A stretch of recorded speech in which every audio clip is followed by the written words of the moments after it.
Svet kulture.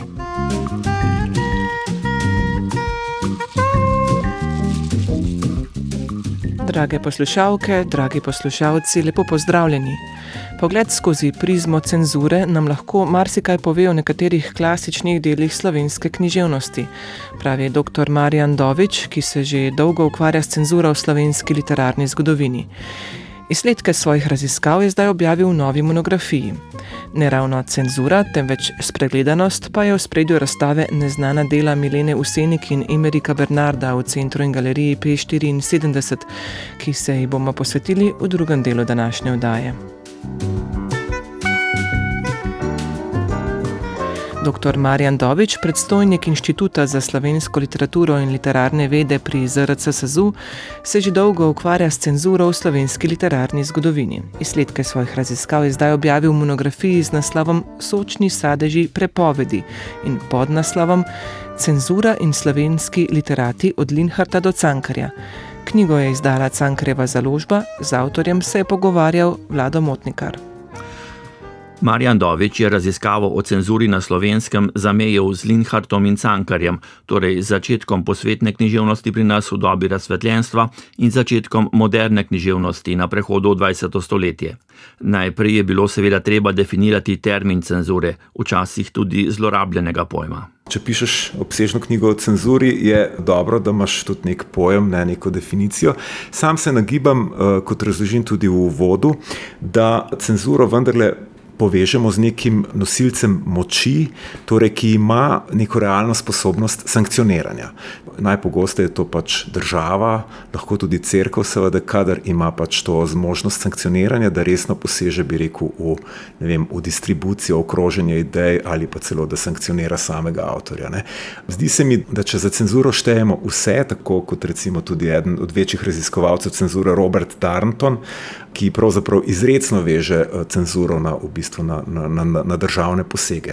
Tukaj obstaja ena večja polemika, ampak zdi se mi, da je bolje, da ostajamo pri tej definiciji, tudi če raziskujemo tudi robne pojave. Sicer se nam koncept nekako raztopi. Do uprizoritve Linhartovega Matička je moralo preteči skoraj 60 letij. Vodnik je imel po obnovitvi Habsburške monarhije težave zaradi ilirije oživljene. Črta čez Prešernovo Zdravljico nam je verjetno vsem pred očmi. Trdina je bil predčasno upokojen, Cankarjeva erotika javno sežgana in še bi lahko naštevali. Razlogov za cenzorske posege pa je bilo več. Moje videnje nekako je, da so trije glavni vsebinski sklopi, ki so bili predmet cenzure v dolgem 19. stoletju. Probleme, ki so verske narave, potem probleme, ki so moralične narave, zlasti seveda mislim tu na obscenost, erotiko in tako naprej. In pa sklop, ki je pa morda najpomembnejši tudi v našem primeru, je pa politični. Kdor bo pač šel gledati to knjigo, bo lahko ugotovil, da je največ posegov povezanih z izražanjem oziroma zatiranjem slovenskih nacionalnih idej in tako naprej. Torej, nacionalizem je bil tisto področje, ki je bil pravzaprav najbolj mogoče občutljivo za cenzuro, zlasti v drugi polovici 19. stoletja. Seveda pa tudi nekatere druge, recimo politične teme, mislim pač, ko se pojavijo socialistične ideje ali pa recimo anarhisti zlasti, da so bile te stvari zelo preganjene, jasno. Uspeh cenzure je bil seveda ta, da je cenzura zelo, zelo konkretno preoblikovala oziroma sooblikovala pokrajino tega, kaj je bilo pravzaprav možno objaviti, katere vsebine so lahko krožile v javnem prostoru. Recimo, poglejmo prvo polovico 19. stoletja. Pred marčno pokrajino vidimo, da imamo izredno malo časopisov, izredno malo knjig izide in tako naprej. Seveda, lahko se vprašamo, pa kaj so vendar ti kranci počeli na tem obdobju. Seveda, drugi vidik tu je pa ta, da je avtorje odvračala od pisanja knjig in objavljala zapleten cenzurni postopek, treba je bilo pošiljati rokopise na Dunaj. Tudi lokalni tisk je bil pod nadzorom lokalnih cenzorjev, se pravi, delovala je vse do marčne revolucije, bi rekel, dosti stroga in birokratska precenzura, ki je zelo zožila prostor objavljanja in še več, v resnici je sam vrhovni dunajski cenzor grof Sedelnicki bdel nad dovoljenji za izdajanje periodičnih publikacij po vsem cesarstvu. In recimo v knjigi analiziram tudi nekaj takšnih zgodb iz predmarčne dobe, ko pač enostavno dovoljenja ni bilo mogoče dobiti, ker pač policijski zaupniki lokalni niso izdali pozitivnih mnenj in tako dalje. Skratka, ne gre samo za to, da tu ne bi bilo, bi rekel, življenja in volje, ampak enostavno so te mehanizmi represivni močno krojili to pokrajino. In zdaj z druge plati, če pogledamo, kako se pa avtorji na to odzivajo, seveda pa vidimo, da je ta, bi rekel, cenzurna krajina vplivala tudi na to, kaj in kako so pisali. In ta pogled skozi, bi rekel, to prizmo cenzure nam lahko marsikaj pove tudi o celo nekaterih klasičnih delih slovenske književnosti. Ob tem še omenimo, da je Cankarjeva založba ob 150. obletnici rojstva Ivana Cankarja pripravila integralno izdajo njegove pesniške zbirke Erotika. Vsi njegovi romani, tudi 10 nedokončani, pa so znova objavljeni v 3 posebnih knjigah.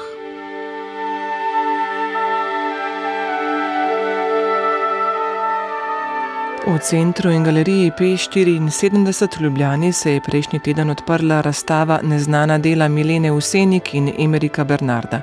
Kot pove naslov, so iz opusa pokojnih slikarjev na ogled dela, ki do zdaj še niso bila pokazana javnosti.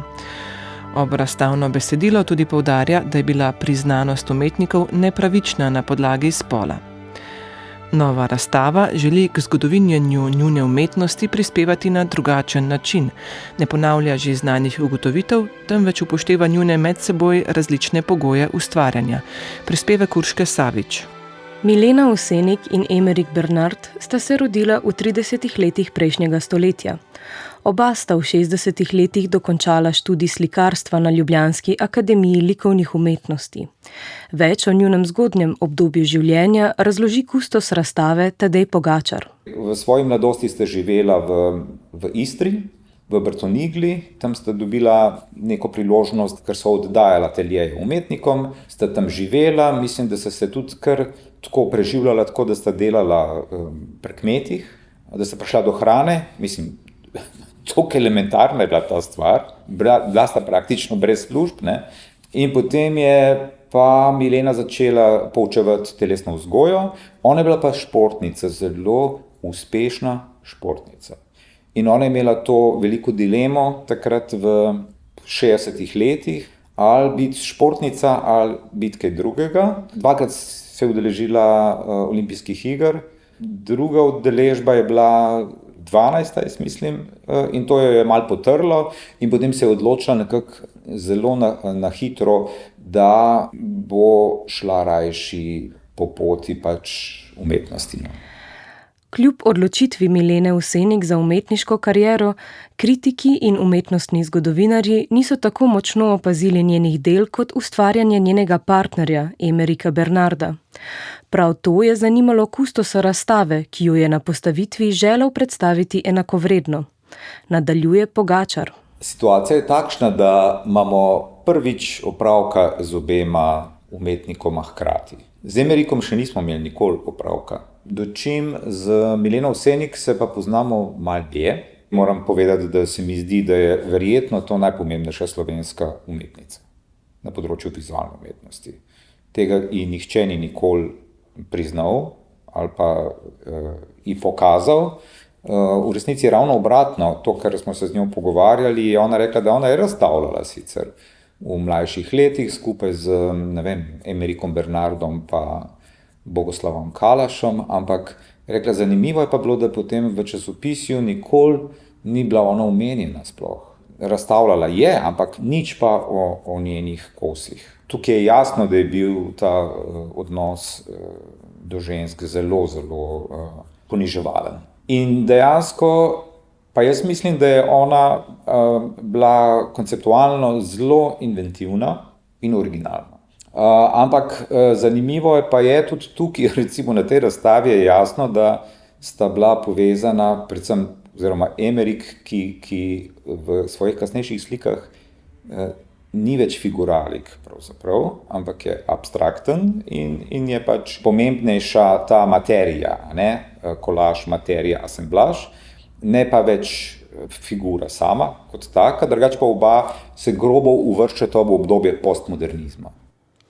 Milenov Senik je galerija P74 predstavila leta 2014 samostojno razstavo Izgubljeni pop art, na kateri so pokazali njena najbolj znana dela, kolaže iz 70. let 20. stoletja, v katerih je združevala načela optične umetnosti, op arta in pop arta. Tokratna razstava se osredotoča na dela obeh umetnikov iz istega obdobja, ki pa niso bila še nikoli razstavljena.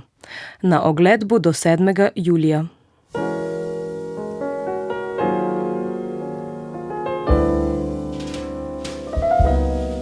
V Cankarjevem domu v Ljubljani bo nocoj gostovala Radka Denemarkova, ena osrednjih sodobnih čeških pisateljic, ki se osredotoča na vprašanja identitete, spomina, družinskih vezi, krivde, ljubezni in soočanja s preteklostjo.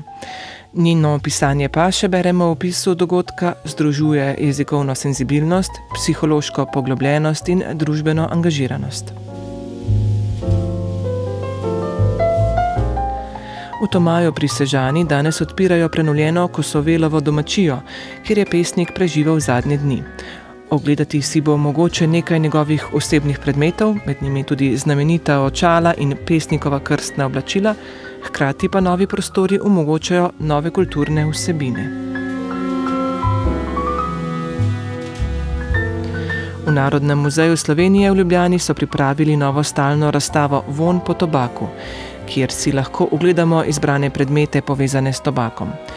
Njihova zbirka pribora za kajenje sicer velja za največjo tovrstno zbirko v slovenskih muzejih in eno bolj kakovostnih v srednjeevropskem prostoru.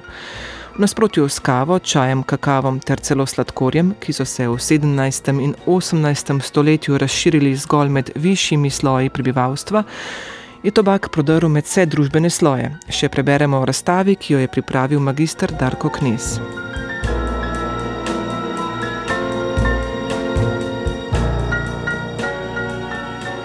Asimetrija objema pa je naslov plesne predstave Snežane Premuš, ki bo nocoj premierno prizorjena v Stari mestni elektrarni v Ljubljani. Interdisciplinarna predstava razširja pomen geste v intimno, krhko, meseno, sočutno krajino komuniciranja med ženskim in moškim, pri čemer objem postane sfera oziroma polje, kjer se erotično stika z imaginativnim, preberemo v opisu predstave.